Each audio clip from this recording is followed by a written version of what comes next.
حسین حسین حسین حسین حسین حسین یا حسین حسین الغریب الغریب الحسین حسین الشہید الشہید الحسین حسین الغریب الغریب الحسین حسین الشہید الشہید الحسین. لا حول ولا قوة الا باللہ العلی العظیم. اعوذ باللہ من الشیطان اللعین الرجیم. بسم اللہ الرحمن الرحیم. الحمد للہ رب العالمین والصلاة والسلام علی سید الانبیاء والمرسلین خاتم النبیین ابی القاسم محمد. اللہم صل علی محمد وآل محمد. ثم الصلاة والسلام على اہل بیتہ الطیبین الطاہرین المعصومین المنتجبین ولعنۃ اللہ علی اعدائہم اعداء اللہ اجمعین. اما بعد فقد قالت زینب بنت علی سلام اللہ علیہا اللہم خذ بحقنا وانتقم ممن ظلمنا واحلل غضبک بمن سفک دماءنا وقتل حماتنا. جناب زینب سلام اللہ علیہ کے شام کے خطبے کا یہ ایک حصہ جو پچھلے حصے سے جو پہلے پیش کیا گیا اس سے متصل حصہ ہے، آپ کی خدمت میں پیش کیا گیا. اور ان مجلسوں میں یہ جو عشرہ مجالس ہے اس میں دو مقصد نظر میں ہے. ایک یہ کہ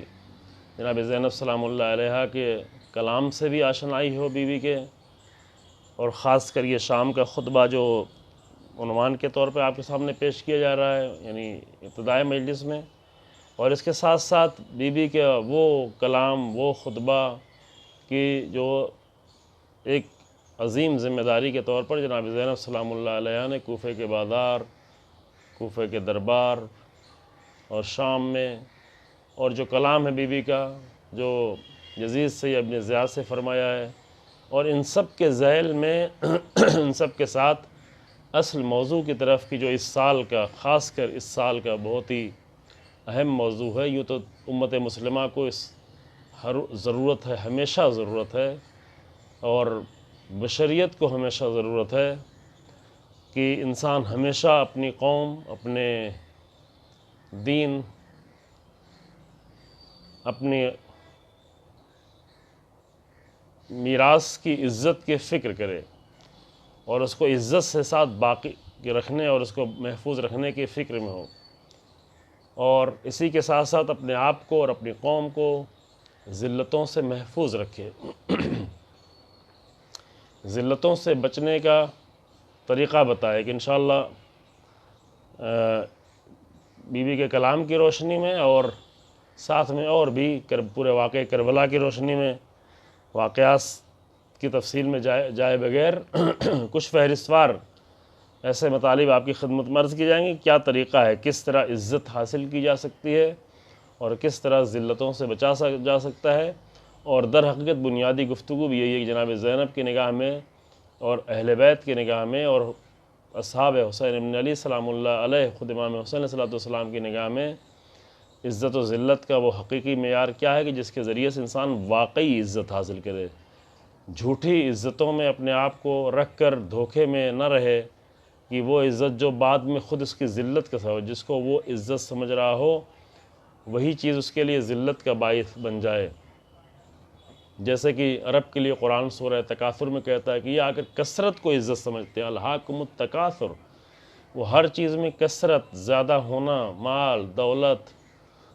خاندان کا بڑا ہونا، یہاں تک کہ جا کر اپنی قبروں کو شمار کرتے تھے، ہمارے کتنے لوگ مارے گئے ہیں، ہماری کتنی تعداد ہے، ہمارے کتنے جنگجو ہیں، حتیٰ زرتم المقابر.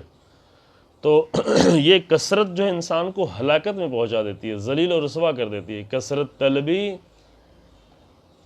یہ ایک صحیح معیار نہیں ہے انسان کے لیے. کثرت کسی چیز کی اگر کسی مقصد کے لیے ہو تو اچھا ہے، یعنی وہ بھی بڑا مقصد ہو، چاہے پھر مال کی کثرت ہو، اولاد کی کثرت ہو، اور ساری نعمتوں کی کثرت ہو، یہ کثرت اگر کسی بلند مقصد کی طرف انسان کو لے جائے جو واقعاً جس میں عزت چھپی ہوئی محفوظ ہے، تو وہ کثرت اچھی ہے۔ لیکن فقط انسان کثرت میں آگے پڑ جائے کہ ہر چیز کی کثرت، زیادتی، کثرت نہیں زیادتی، کثرت کا لفظ کبھی کبھی اردو میں بولتے ہیں، کثرت ہے نہیں، ایکسرسائز کرنے کو بھی کہتے ہیں اردو میں، لیکن یہ مراد نہیں، جو ایکسرسائز میں کوئی عمل بار بار زیادہ کیا جاتا ہے، شاید اس لیے اس کو کثرت کہتے ہیں۔ کثرت کثیر سے بنا ہوا ہے، کثیر قلیل کے مقابل میں، قلیل یعنی کسی چیز کا کم ہونا، کثیر یعنی زیادہ ہونا، اتنی کثیر سے جو ہے وہ کثرت ہے۔ تو قرآن کہتا ہے الہاکم التکاثر، یہ چیز جس کو تم، جس کی کثرت، جس کی زیادتی اور جس کے افراط کو عزت کا سبب سمجھتے ہو، وہ ہلاکت ہے تمہاری، وہ تباہی ہے تمہاری۔ اور وہ ہلاکت جس کو قرآن ہلاکت کہتا ہے وہ واقعاً رسوائی اور ذلت ہے، لہذا وہ معیار نہیں ہے۔ کل آپ کے سامنے عرض کیا گیا کہ جناب زینب سلام اللہ علیہ کی نگاہوں میں معیار عزت و ذلت کیا ہے، اور وہ بھی قرآنی معیار۔ قرآن، پرسوں کی مجلس میں عرض کیا، قرآن کے معیار کے بنیاد پر ایک الہی انسان اپنے تمام اصول کو، اور خاص کر جو انسان کے لیے، زندگی کے لیے بہت ہی اہم ہے، اور جو بہت اہم ہے اس میں سے ایک انسان کی عزت ہے اور اپنے آپ کو ذلتوں سے محفوظ رکھنا، تو وہ آ کر اس قرآنی معیار پر جناب زینب سلام اللہ علیہ پیش کر رہی ہیں۔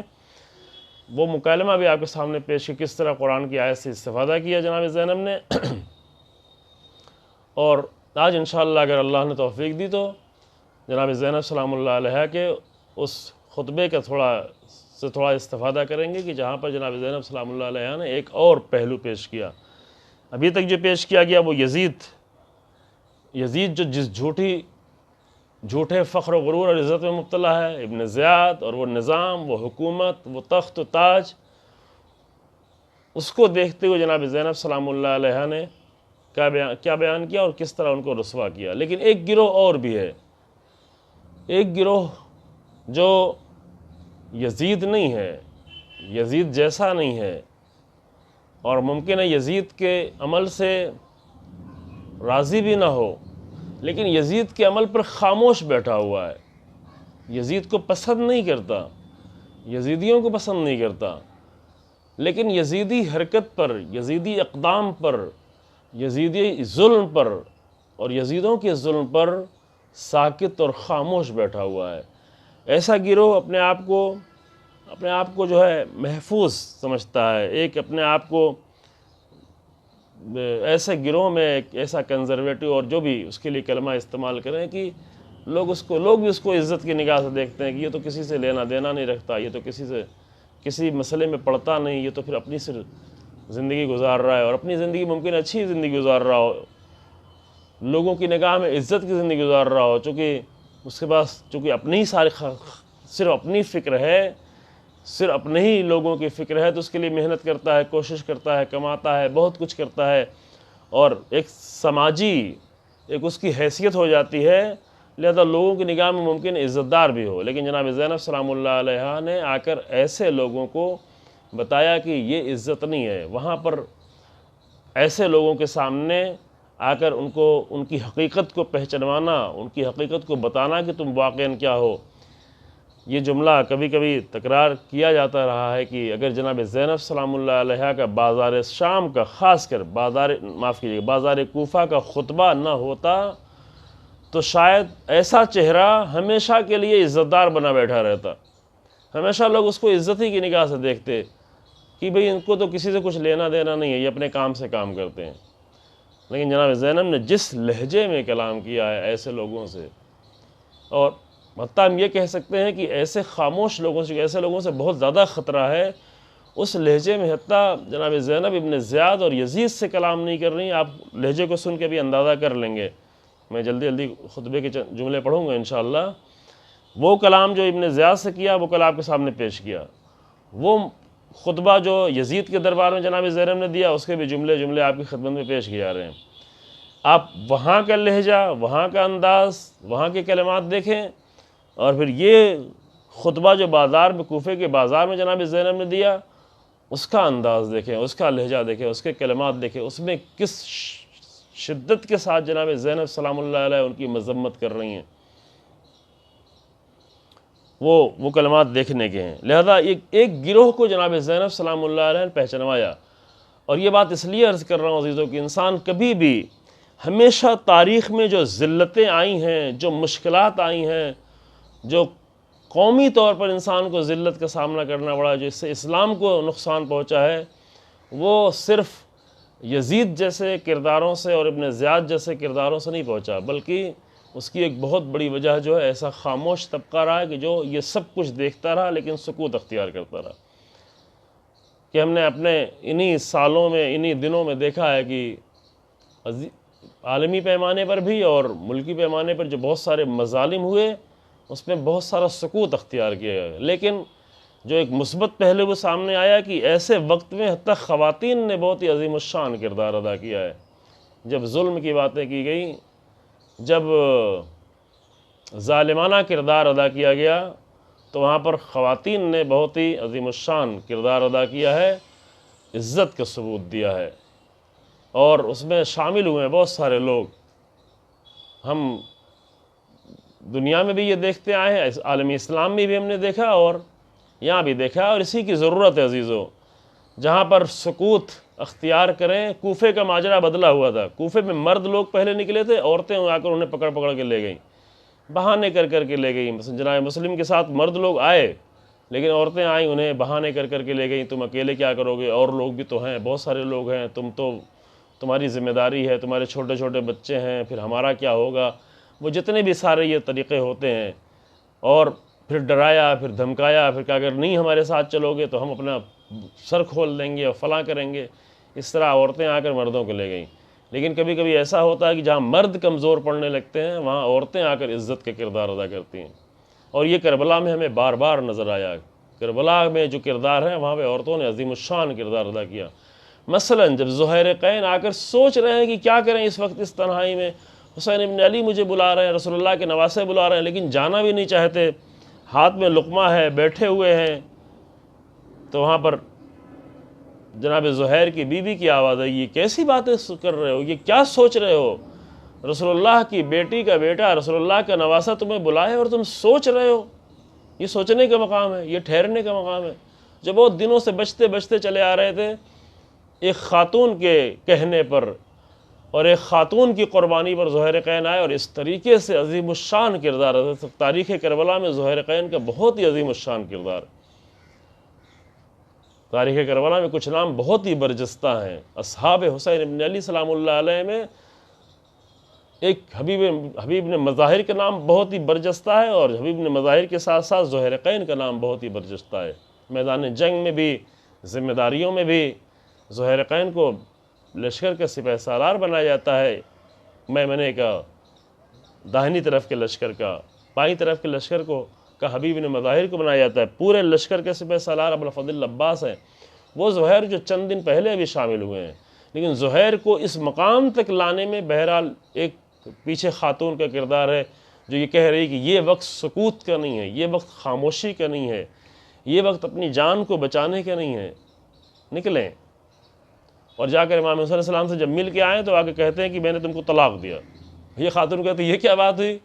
کہ ابھی تک تو ساتھ تھے، اور جب فرزند رسول اللہ کی بارگاہ میں جانا ہو تو مجھے طلاق دے رہے ہو۔ کہ میں اس لیے طلاق دینا چاہتا ہوں کہ بعد میں میری وجہ سے، یہ کہ میری بیوی ہو، اس وجہ سے تمہارے اوپر کوئی مصیبت نہیں آئے، تمہیں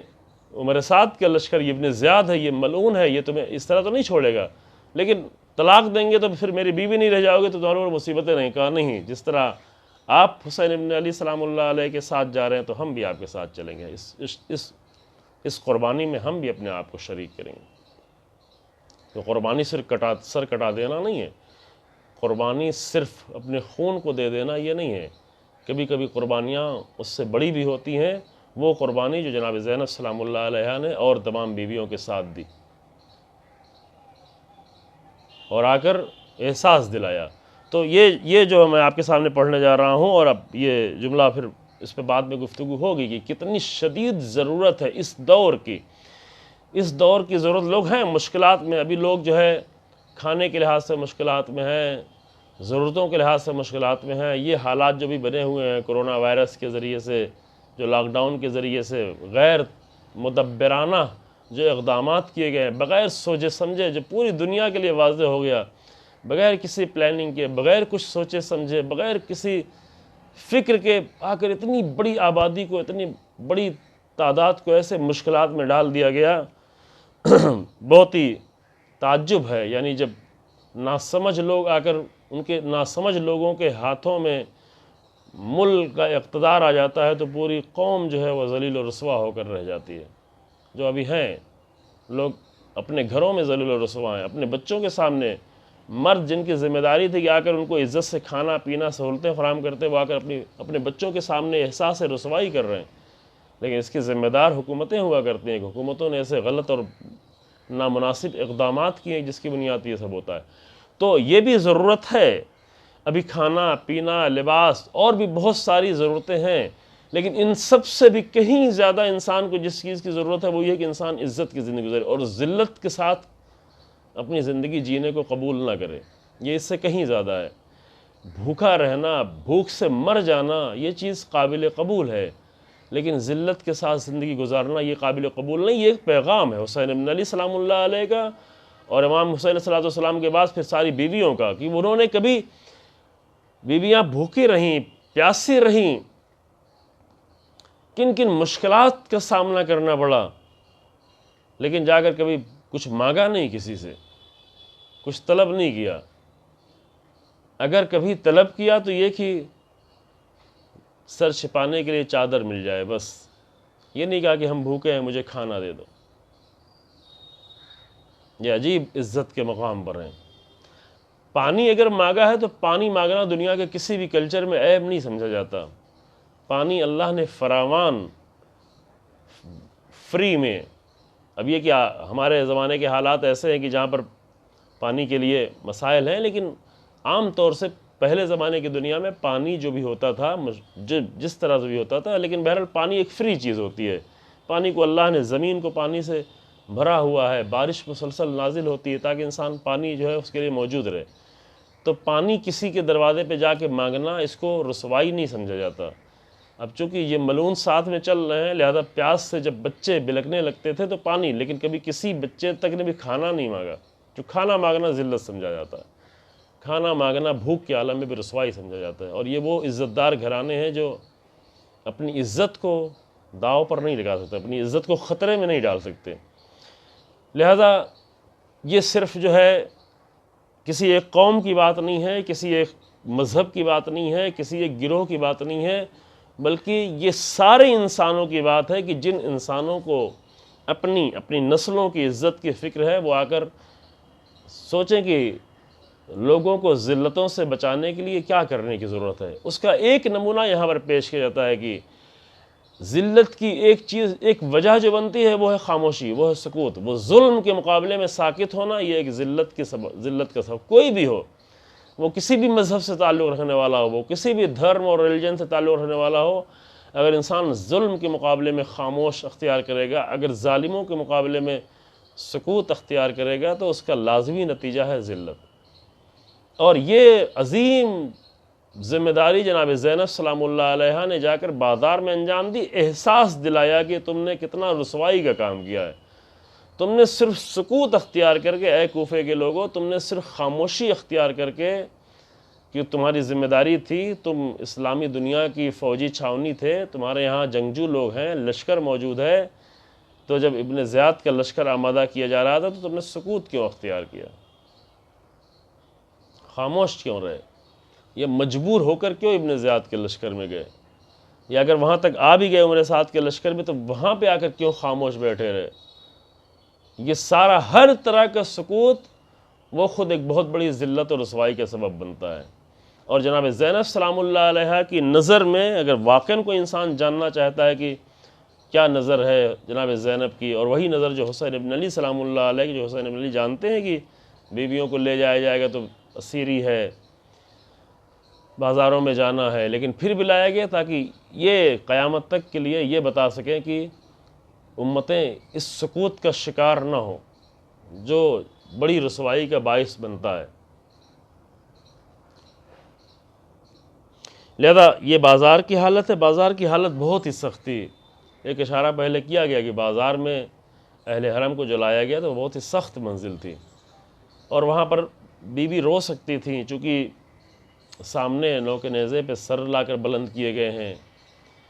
رونے کا مقام ہے، گریے کا مقام ہے، لیکن جناب زینب اس لیے تو نہیں لائی گئی کہ یہاں پہ آ کے گریا کر کے، گریا کرنا صرف تھا تو مدینے میں بیٹھ کے گریا کر سکتی تھی، مکے میں رہتی وہاں خبر پہنچتی وہاں گریا کر سکتی تھی، گریا کیا بھی، کوفے میں گریا کیا جہاں ضرورت پڑی، لیکن صرف گریا نہیں کیا، بلکہ جس لمحے اور جس وقت بی بی کو احساس ہوا کہ یہاں پر ہماری کچھ اور ذمہ داری بنتی ہے، تو جناب زینب نے وہ انجام دیا۔ اور انہی حالات میں جب دیکھا کہ پورا کوفہ تماشائی بن کے آیا ہے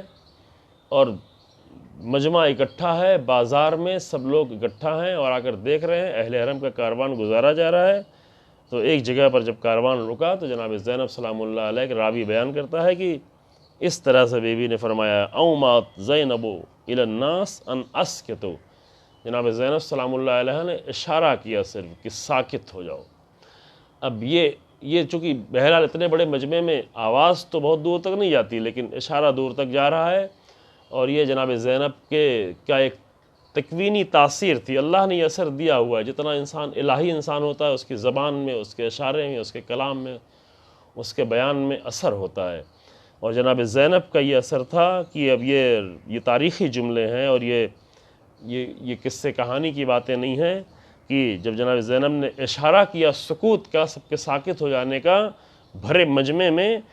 فسکتوا، تو سب کے سب خاموش ہو گئے، فقط لوگ خاموش نہیں ہوئے بلکہ فرتدت الانفاس وسکنت الاجراس، لوگوں کی سانسیں ٹھہر گئیں، یعنی آہستہ سانس لے رہے تھے، یہ حالت ہو گئی تھی، اور گھوڑے کی گردنوں میں جو گھنٹیاں بجی ہوئی تھیں وہ گھنٹیاں بھی ساکت ہو گئیں، وہ ٹھہر گئیں، سب ساکت ہو گئے، اور اس سکوت کے عالم میں جناب زینب سلام اللہ علیہ نے خطبہ دیا۔ خطبے کو ہم زیادہ رک کے یہاں پر بیان نہیں کریں گے، یہ خطبہ بہت ہی عظیم الشان ہے، ابھی تک کبھی توفیق نہیں ہو پائی کہ پورے خطبے پر پورا اشرا پڑھا جائے، لیکن بعض جگہوں پر یہ خطبہ اشارتاً یا تھوڑا اور بھی بیان ہو چکا ہے، لیکن ہم صرف اپنے موضوع کے تحت کہ جناب زینب سلام اللہ علیہ نے ایسے خاموش اور ساکت لوگوں کو کیا کہا اور کیا احساس دلایا، اور ان کلمات کے ذریعے سے، اس خطبے کے ذریعے سے قیامت تک علی کی بیٹی نے کوفے کے بازار میں اونٹ کی بلندی سے خطبہ دے کر کیا پیغام دیا۔ وہاں پر بی بی فرماتی ہیں، یہ کلمہ آپ اس سے ملتا جلتا کلمہ پہلے سنائے ہیں، ہر حالت میں اللہ کی حمد ہے، الحمدللہ والصلاة علی جدی محمد وآلہ الطیبین الاخیار، اللہ کی حمد ہے، اللہ کا شکر ہے، اللہ کا شکر ہے، ان تمام حالتوں پر اللہ کا شکر ہے، اور صلوات و سلام ہے میرے جد رسول اللہ پر، ان کے پاکیزہ اور خیر طیب و طاہر آل پر، اما بعد، اور اس کے بعد یہ کہ یا اہل الکوفہ، شروع یہاں سے کیا، یہاں پہ کوئی بھی تکلف کی بات نہیں ہے، جناب زینب سلام اللہ علیہ یہاں پر بالکل واضح طور پر کم کلمات میں بتا دینا چاہتی ہیں کہ کوفے والوں کا کردار کیا رہا ہے، انہوں نے کیا کیا ہے، کیسا سکوت اختیار کیا ہے، یہ اسلامی دنیا کے لوگ ہیں، یہ فوجی لوگ ہیں، ان کی ذمہ داریاں تھیں، یہ ایسے حالات میں جب اسلام کو اتنی مشکل سے دوچار کر دیا گیا ہے، تو سب سے زیادہ حتیٰ مدینہ اور مکے سے بھی زیادہ کوفے کے لوگوں کی ذمہ داری تھی، جو کہ وہاں فوجی مرکز تھا کوفہ۔ ابھی بنی امیہ کی حکومت میں اس کو فوجی مرکز نہیں رہنے دیا گیا تھا، حکومتی لحاظ سے شام مرکز بن چکا تھا، لیکن اسلامی دنیا کے اعتبار سے دیکھا جائے، اسلامی تاریخ کے لحاظ سے دیکھا جائے تو وہ بڑی بڑی فتوحات حاصل کرنے والے، روم اور ایران جیسے سپر پاور کو شکست دینے والے لوگ اسی کوفے میں آ کر رہ رہے ہیں، ان کی نسلیں ہیں، وہ خود ابھی تک باقی ہیں، بہت زیادہ مدت تو نہیں گزری ہے، وہ لوگ خود ابھی موجود ہیں، اور ان کی صرف ایک نسل آگے بڑھی ہے، وہ لوگ بہت سارے موجود ہیں، تو کوفہ سب سے زیادہ اہم رول ادا کر سکتا تھا، لہذا کوفے کو سب سے زیادہ احساس جناب زینب سلام اللہ علیہ نے شام کے بازار میں جا کے ایسا خطبہ نہیں دیا، چونکہ ان سے توقع نہیں تھی، شامی لوگوں سے کوئی ایسی توقع نہیں تھی، لیکن کوفے کے لوگوں سے توقع تھی۔ توقع کس بنیاد پہ تھی؟ اس لیے نہیں کہ کوفے کے لوگ شیعہ تھے، یہ بھی ایک نقطہ سمجھ لیں، کوفے کے لوگ ایک اسلامی لشکر تھا۔ یہ ٹھیک ہے کہ 4 سال تک تقریباً امام علی علیہ السلام بھی کوفہ گئے اور وہاں حکومت قائم کی، اور 6 مہینے امام حسن علیہ السلام کی وہاں حکومت تھی، لیکن جو لوگ کوفے میں موجود تھے وہ فقط ایک مسلمان لشکر تھا، اور اس میں اکثریت وہ تھی، حتیٰ جو امیر المومنین کے لشکر میں بھی جاتے تھے اس میں اکثریت وہ تھی، وہ فقط جو امیر المومنین کو حاکم سمجھتے تھے، وقت کا خلیفہ بس، نہ یہ کہ امام کو امام سمجھتے تو امامت کے لحاظ سے امام کے پیروکار تھے۔ اور یہ نقطہ بار بار اسی لیے عرض کرنا ضروری پڑتا ہے، کبھی بعض لوگ ممکن ہے نہ سمجھی کا شکار ہو جائے اور نہ سمجھیں کہ اگر وہ امام کو امام سمجھ کے آتے تو کبھی جنگ صفین میں بیچ میدان میں امیر المومنین کو دھوکہ نہیں دیتے، امیر المومنین کے مقابلے میں کھڑے نہیں ہوتے۔ اور کوفے کے لوگوں میں جو لوگ واقعاً امام کو امام سمجھتے تھے وہ آ گئے، اپنے گھروں کو چھوڑ کر، اپنے بچوں کو چھوڑ کر، جو لا سکے ان کو لے کر وہ امام حسین علیہ السلام کی بارگاہ میں حاضر ہو گئے، وہ چاہے مسلم ابن اوسجہ ہوں، چاہے وہ حبیب بن مظاہر ہوں، چاہے وہ اور بھی بہت سارے اصحاب ہوں، چاہے وہ ثمامہ سیداوی ہوں، چاہے عثمان ہوں، چاہے دیگر اور تمام اصحاب ہوں کہ جو کوفے کو چھوڑ کر آ گئے، ابھی شبیب شاکری ہوں، عابس ہوں، ان کے غلام، یہ سب جو ہے جو واقعاً حسین ابن علی کو امام جانتے تھے اور امام کے پیروکار تھے، امام کے شیعہ تھے، وہ انہوں نے نہیں چھوڑا، نہ امیر المومنین کو تنہا چھوڑا، نہ امام حسین علیہ السلام کو تنہا چھوڑا۔ لیکن یہ ایک عام لشکر تھا، لیکن وہ ٹھیک ہے شیعہ نہ بھی صحیح، امام کے پیروکار نہ بھی صحیح، لیکن ایک مسلمان لشکر تو تھا۔ ایک مسلمان لشکر کے دل میں دین کا کچھ تو درد ہونا چاہیے، رسول اللہ کی حرمت تو ہونا چاہیے کہ رسول اللہ کی حرمت مسند پہ آ کر یزید جیسا شراب خوار اور زناکار اور گنہگار اور فاسق اور فاجر اور علل اعلان گناہ کرنے والا، چھپ کر نہیں، معلن بالفسق علل اعلان فسق و فجور کرنے والا انسان آ کر رسول اللہ کی مسند پہ بیٹھا ہوا ہے، اپنے آپ کو خلیفہ کہہ رہا ہے، خلافت کا دعوے دار۔ یہاں پر کیا کوفے کے لوگوں کی کوئی ذمہ داری نہیں تھی؟ پھر کیوں کوفے کے لوگوں نے سکوت اختیار؟ اسی سکوت کو بتانے کے لیے یہ ذمہ داری آتی رہتی ہے، جب بھی حرف ایسا آتا ہے، جب تباہیاں آتی ہیں، جب امت کو تباہ کیا جا رہا ہوتا ہے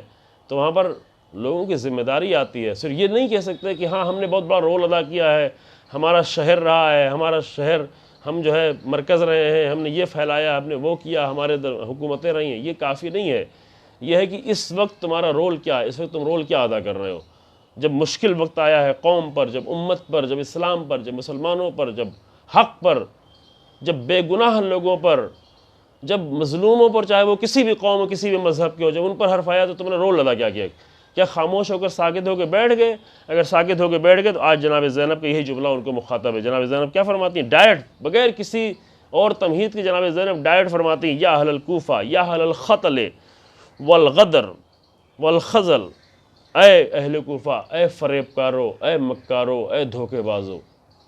تین لفظ ایک ساتھ استعمال کر رہی، ایک جیسا لفظ، اے دھوکے بازو، اے مکارو، اے فریب کارو، تنہا چھوڑنے والو، اتبکون۔ اب جناب زینب اور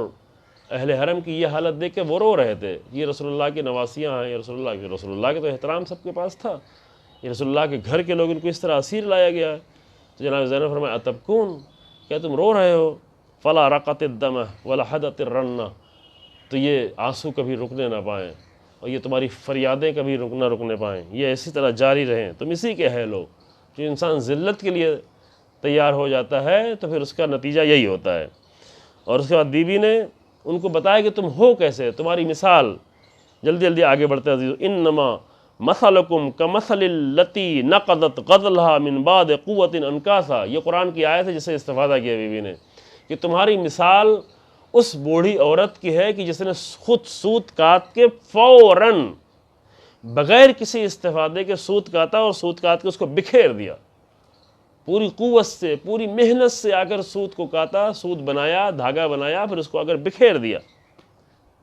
یہ تمہاری حالت ہے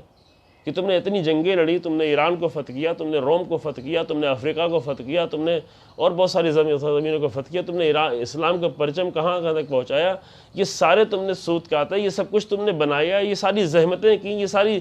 قربانیاں دیں، یہ سب کچھ کرنے کے بعد جب اس وقت ضرورت تھی رسول اللہ کے نواسے کو مدد کی، تم خاموش اور ساکت بیٹھے رہ گئے۔ تو یہ ادھیڑنے جیسا، تو اپنے گھروں میں بیٹھ کر آ کر اسلام کا پورا شیرازہ بکھیر دیا، منتشر کر دیا،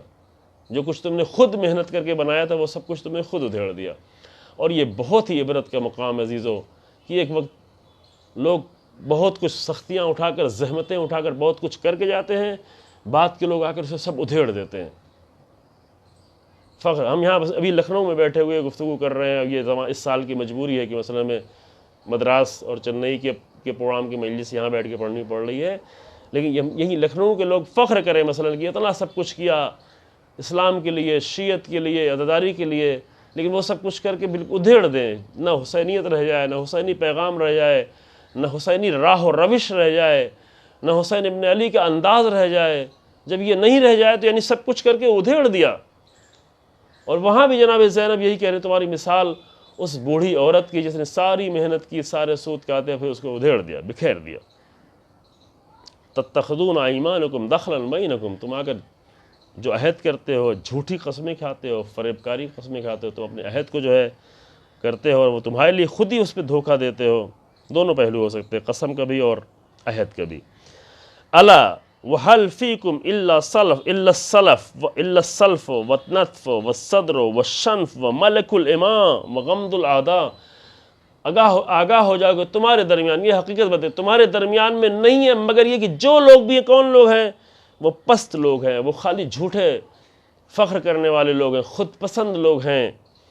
کینہ توز لوگ ہیں، نفاق رکھنے والے لوگ ہیں، دلوں میں نفرت رکھنے والے لوگ ہیں، جن کو جب ذمہ داری کوئی دی جاتی ہے ذمہ داری ادا کرنے والے لوگ ہیں، جن کا جو آ کر کنیزوں جیسی چاپلوسی کرتے ہیں، لیکن ان کی حرکتیں اور ان کی ادائیں جو ہے دشمنوں جیسی ہیں، جا کے دشمنوں سے ملتے ہیں۔ چاپلوسی کرنا ہوتا ہے تو کنیزوں کی طرح سے چاپلوسی کرتے ہیں۔ عجیب جملہ ہے، اللہ اکبر۔ انسان سوچ نہیں سکتا کہ ایسے حالات میں جناب زینب سلام اللہ علیہ ان کن کلمات کے ذریعے سے ایک قوم کو پہچانوا رہی ہیں، اور صرف اس قوم کو نہیں پہچانوا رہی بلکہ قیامت تک آنے والے، چونکہ یہ جملہ پہلے عرض کیا گیا، کوفہ ایک شہر نہیں ہے، اہل کوفہ، کوفیت ایک زمانے کی بات نہیں ہے، کوفیت ایک فکر ہے، ایک منطق ہے، ایک لاجک ہے، ایک سوچ ہے، ایک انداز ہے۔ وہ انداز کہیں بھی آ سکتا ہے کہ جہاں پر بھی اس طرح ظالمانہ رویے پر اس طرح سکوت اختیار کیا جا رہا ہو اور مظلوموں کو تنہا چھوڑ دیا جا رہا ہو، حق کو تنہا چھوڑ دیا جا رہا ہو اور صاحبان حق کو تنہا چھوڑ دیا جا رہا ہو، تو وہاں پر کوفہ وہیں بن جاتا ہے۔ اور وہیں جب کوفہ بنتا ہے جناب زینب وہیں پر خطاب کرنا شروع کرتی ہیں، اے یا اہل القتل والغدل، اے مکارو، اے فریب کارو، اور اے وہ لوگوں کی جنہوں نے اپنی محنت کو خود ادھیڑ دیا، اے وہ لوگ جن میں خالی لمبی لمبی باتیں کرنے والے، فخر و مباحات کرنے والے، تمہاری حرکتیں، تمہارے چاپلوسیاں جو ہیں وہ کنیزوں جیسی ہیں، جو بھی کر رہے ہیں بعض لوگ حکومتوں کی چاپلوسی کنیزوں جیسی کر رہے ہیں، مردوں جیسی چاپلوسی نہیں، مرد تو چاپلوسی نہیں کرتے، کنیز عورتیں ہوتی ہیں، وہ کنیزیں جو ان کو کچھ کرنا ہے، وہ کنیزیں جو محنت کرتی ہیں ان کو چاپلوسی کرنے کی ضرورت نہیں ہے، وہ گھر کا سارا کام کرتی ہیں، ساری ذمہ داری انجام دیتی ہیں اور ساری ذمہ داری انجام دے گی، لیکن کچھ ایسی کنیزیں ہوتی ہیں جن کو کچھ کرنا نہیں ہے، تو جب کچھ اپنے ہاتھ پیر سے کچھ نہیں کرنا ہے تو سارا کام اپنی زبان سے لیتی ہیں، پھر زبان سے چاپلوسیاں شروع کرتی ہیں، چاپلوسی کر کر کے اپنے مالک کو راضی رکھتی ہیں۔ تو یہ لوگ یہی کام آ جاتا ہے کبھی کبھی جو ہے، ابھی دیکھیں چاہے اسلامی دنیا ہو چاہے دوسرے لوگ ہوں، حکومتوں کے مقابلے میں ابھی کچھ لوگ کس طرح چاپلوسی کر رہے ہیں، چاہے وہ عالمی پیمانے پہ ہو، چاہے وہ آل سعود ہوں، چاہے وہ آل خلیفہ ہوں، چاہے وہ آل نہیان ہو، چاہے وہ UAE ہو، چاہے وہ عمان ہو، یہ لوگ آ کر کس طرح چاپلوسی کر رہے ہیں، اور ہم اپنے ہاں دیکھیں کہ کس طرح آ کر اہل سنت، شیعہ، مختلف لوگ آ کر حکومتوں کو کس طرح چاپلوسی کر رہے ہیں، بالکل کنیزوں جیسی چاپلوسی۔ ان کنیزوں جیسی چاپلوسی جو شکل سے مرد تھے لیکن ان کو جا کر ایک جناب زینب نے آ کر ان کو پہچانوایا، اور یہاں پر جناب زینب کو خطبہ لوگ اس زمانے میں بھی سن کر ان کو امیر المومنین کا خطبہ یاد آتا تھا، اور یہ جملہ کہتے ہوئے مجھے خود بھی امیر المومنین کا خطبہ یاد آتا کہ امیر المومنین نے اسی کوفے کے ممبر پر بیٹھ کر اپنے ہی کوفے کے لوگوں کو مخاطب کر فرمایا، تمہاری حالت ایسی ہے کہ تم جو ہے تم اس ایسے مرد ہو کہ جو حجلہ عروسی میں ہو، عورتوں جیسے ہو، تمہاری شکلیں جو ہیں مردوں جیسی ہیں لیکن تمہارے ارادے عورتوں جیسے ہیں۔ یہ کلمات امیر المومنین کے تھے جو نہج البلاغہ میں، تمہارا ظاہر جو ہے مردوں جیسا ہے لیکن تمہارا طریقہ، تمہارے کام جو ہے وہ مردوں جیسے نہیں ہیں۔ یہاں پہ عورت سے مراد جنڈر نہیں ہے، یعنی جو کیونکہ میدان جنگ میں مردوں سے توقع کی جاتی ہے کہ وہاں پہ وہ آتے، وہ نکلتے، وہ آ کر حسین ابن علی سلام اللہ علیہ کے ساتھ دیتے، لیکن یہ سب نہیں ہوا، لہذا جناب زینب نے فرمایا کہ یہ تمہاری حالت ہے۔ اور او کمرعلی دمنہ، اور تمہاری حالت اس اگی ہوئی ہریالی کی جو بہت ہی ہری بھری دکھ رہی ہوتی ہے لیکن غلاظت اور گندگی پر اگی ہوئی ہے، کہ یہ شہر لوگ محسوس نہ کر، دیہاتوں میں گاؤں وغیرہ میں ہوتا ہے کہ گندگی جہاں پھینکی جاتی ہے، جب برسات ہوتی ہے برسات کے بعد وہاں پر بہت اچھی ہریالی نکلتی ہے، لیکن وہ ہریالی استفادے کے لائق نہیں ہوتی، اس کے نیچے سب گندگی ہوتی ہے، غلاظت ہوتی ہے۔ تمہاری بھی حالت یہی ہے، تمہارا ظاہر بہت اچھا دکھتا ہے، تم بڑے اپنے آپ کو سپاہی اور فوجی اور فلاں فلاں سمجھتے ہو، لیکن تمہارے ایمان گندا ہے، تمہاری روح گندی ہے۔ او کفضۃ علی ملحودہ، یا قبر پہ جڑی ہوئی چاندی جیسے ہو، کہ اوپر تو چاندی دکھ رہی ہے، بہت سجی سجائی چاندی دکھ رہی ہے، لیکن اندر مردار ہے، اس قبر کے اندر جو ہے وہ مردار پڑا ہوا ہے، اوپر چاندی دکھ رہی ہے، چمک رہی ہے چاندی، تم بھی اس چاندی جیسے ہو جو قبر پر لحد پر لگائی گئی ہو، اس طرح سے تمہاری حالت۔ یہ بہت ہی عظیم الشان جملے عزیزو جو جناب زینب کسی ایک قوم کو فرما رہی ہیں، کہ جو لوگ صرف کچھ اقدام نہیں کرتے ان کی حالت یہ ہوتی۔ الا ساء ما قدمت لکم انفسکم، اب یہ چند جملے سنے، وقت تمام ہو رہا ہے۔ الا ساء ما قدمت لکم انفسکم ان سخط اللہ علیکم، واہ ہو، برا ہو تمہارا کہ جو تم نے کچھ کیا ہے، جو کچھ پیش کیا ہے، کہ اللہ کا عذاب تمہارے اوپر ہے، وفی العذاب علیکم وفی العذاب انتم خالدون، اور اس ایسا عذاب ہے جس میں تم کو ہمیشہ رہنا ہے۔ یہ معمولی گناہ نہیں ہے کہ جس کا عذاب تھوڑا سا ہو، تھوڑا سا عذاب دے کے چھوڑ دیا جائے، نہ، ایک ایسا عذاب ہے فرزند رسول اللہ کو تنہا چھوڑنا، امت ہوتے ہوئے، مسلمان ہوتے ہوئے، یہ ایک ایسا عذاب ہے جس میں تمہیں ہمیشہ رہنا ہے۔ اتبکون وتنتحبون، اب تم رو رہے ہو، اب تم گریہ کر رہے ہو، اب تم فریاد بلند کرو، ای واللہ فبکو کثیرا وضحکو قلیلا، خدا کی قسم تم رو زیادہ اور ہنسو کم، تمہیں نصیب ہی نہ ہو۔ فلقد ذہبتم بعارہا وشنارہا، تم نے بہت ہی ذلیلانہ پستی کا کام کیا۔ پہچانوا رہی ہیں ذلت و عزت کا معیار کیا ہے جناب زینب پہ، یہ نہ سمجھے کہ یہ لوگ بڑے اچھے اچھے لوگ ہیں، نماز کرتے ہیں، روزے رکھتے ہیں، مسجدیں بھر جاتی ہیں، یہ مسجدیں تو بھر جاتی ہیں لیکن مقتل میں کیوں نہیں آئے؟ حسین ابن علی کو تنہا کیوں چھوڑ دیا وہاں پر؟ کیوں ظلم کے خلاف نہیں اٹھے؟ کیوں ڈر گئے؟ کیوں گھبرا گئے؟ لہذا لقد ذہبتم بعارہا وشنارہا، تم نے اپنی پستی اور ذلت کے ساتھ تم آگے بڑھے،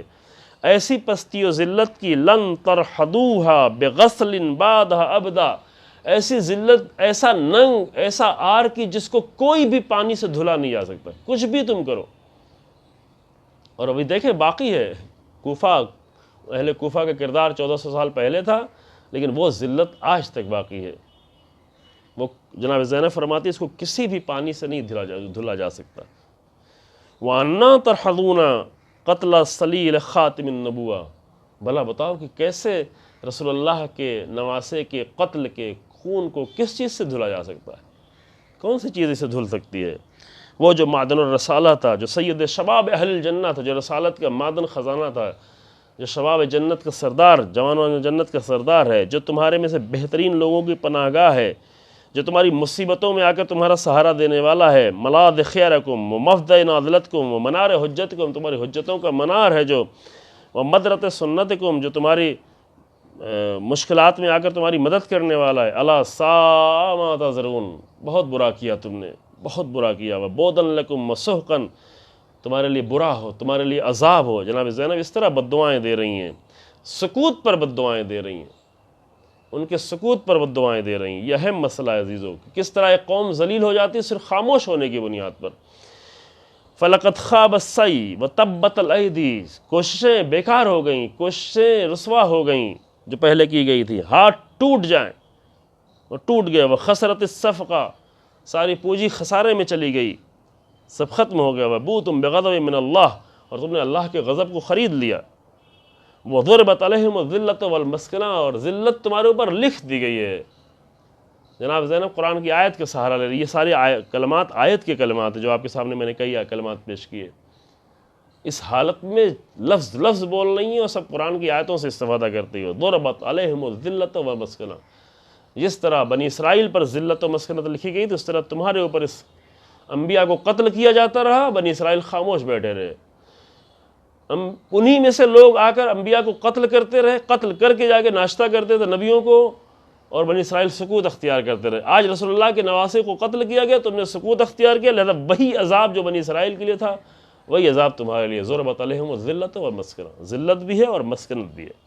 ویلکم یا اہل الکوفہ، وائے ہو تم پر اہل کوفہ۔ اب یہ مصائب کے چند جملے عزیزو، اب یہ مصائب آپ جو ہے آج کے مصائب جناب زینب سلام اللہ علیہ کے کلمات ہی سے یہ فرماتی ہیں، آخر میں بی بی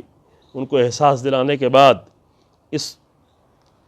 معیار کو بتانے کے بعد کہ جناب زینب ہی بتانے والی تھیں، جب یہ بتا چکی تو فرماتی ہیں ویلکم یا اہل کو، وائے ہو تم پر، وائے ہو تم پر اہل کوفہ، اتدرون ای کبد لرسول اللہ فریتم، کیا تمہیں پتہ بھی ہے کہ تم نے رسول اللہ کے کس جگر کو پارا پارا کر دیا ہے، کہاں پہ خنجر مارا ہے، کس جگر کو تم نے ٹکڑے کیا ہے، تمہیں پتہ ہے؟ تمہیں پتہ ہے کہ وہ خنجر جو حسین ابن علی کے گلے میں چلا، وہ خنجر کا زخم ابھی تک میرے دل پر موجود ہے، علی کی بیٹی کے دل پر؟ کیا تمہیں پتہ ہے کہ سید سجاد پہ کیا گزری ہے؟ کن دلوں کو، یہ صرف ایک دل کی بات ہے، کن دلوں پر،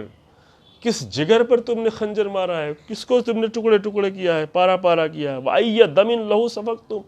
تمہیں پتہ ہے کہ تم نے رسول اللہ کے کس خون کو بہایا، رسول اللہ کے۔ یہ خون جو علی اکبر کا خون بہا، یہ علی اکبر کا خون نہیں، یہ رسول اللہ کا خون ہے۔ یہ خون جو حسین ابن علی کا خون بہا ہے، یہ رسول اللہ کا خون تم نے بہایا ہے۔ یہ صرف خاندان کا خون نہیں ہے، حرمت کا خون ہے،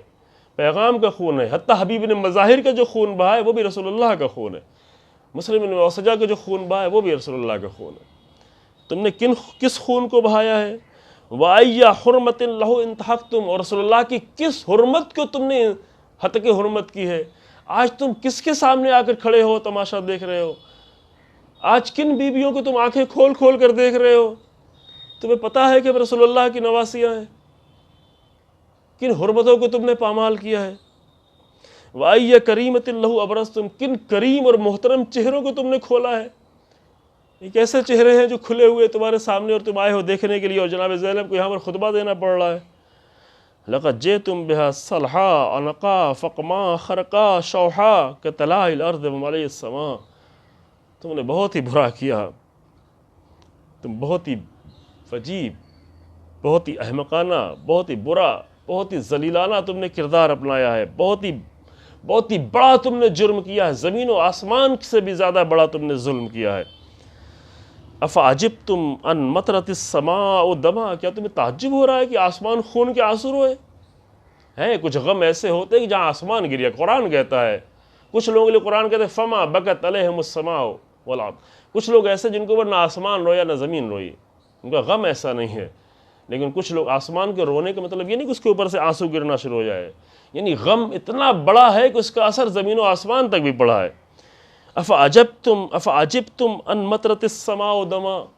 کیا تمہیں تعجب ہو رہا ہے کہ اس مصیبت پر، حسین ابن علی کے قتل پہ آسمان خون کے آنسو روئے؟ والعذاب اللہ عذاب اللہ اخذا وانتم لا تنصرون، اور یہ جان لو کہ یہ سب تو ابھی کم ہے، اس کے بعد جو اللہ کا عذاب ہے وہ کہیں زیادہ رسوا کرنے والا ہے۔ خز یعنی رسوائی،